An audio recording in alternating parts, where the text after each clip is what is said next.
경찰이 가덕도 테러 사건 수사를 반년 만에 마무리하면서 당시 국정원 법률특보였던 김상민 전 검사가 허위로 보고서를 작성했다고 봤습니다. 네, 경찰은 김 전 검사가 길이 18cm의 흉기를 의도적으로 커터칼로 축소 기재했다고 판단했습니다.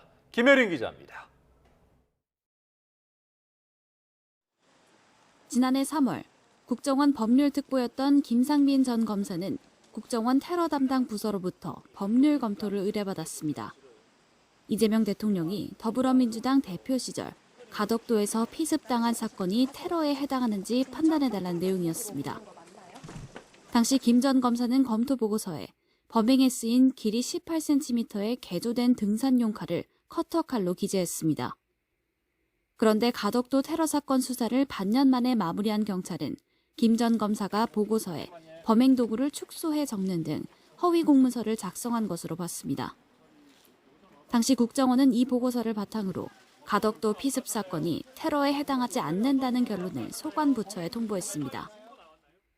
경찰은 당시 김 전 검사가 참고했던 자료 등을 바탕으로 김 전 검사가 흉기의 형태를 인지하고도 의도적으로 축소해 적은 것으로 판단했습니다.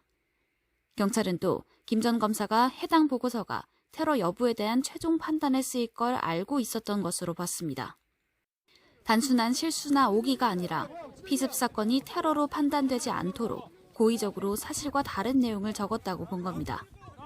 김 전 검사는 YTN과의 통화에서 커터칼로 적은 건 과거 박근혜 전 대통령 커터칼 피습 사건 등을 참고하다 혼동해 잘못 적은 거라며 고의적으로 축소하려 한 게 아니란 입장을 밝혔습니다.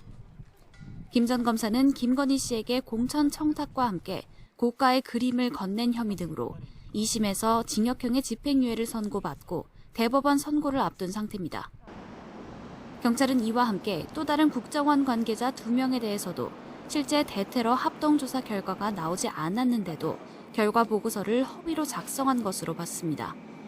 경찰은 이 같은 조사 결과를 바탕으로 김 전 검사와 국정원 관계자 2명을 허위 공문서 작성, 행사 혐의로 검찰에 넘겼습니다. YTN 김혜린입니다.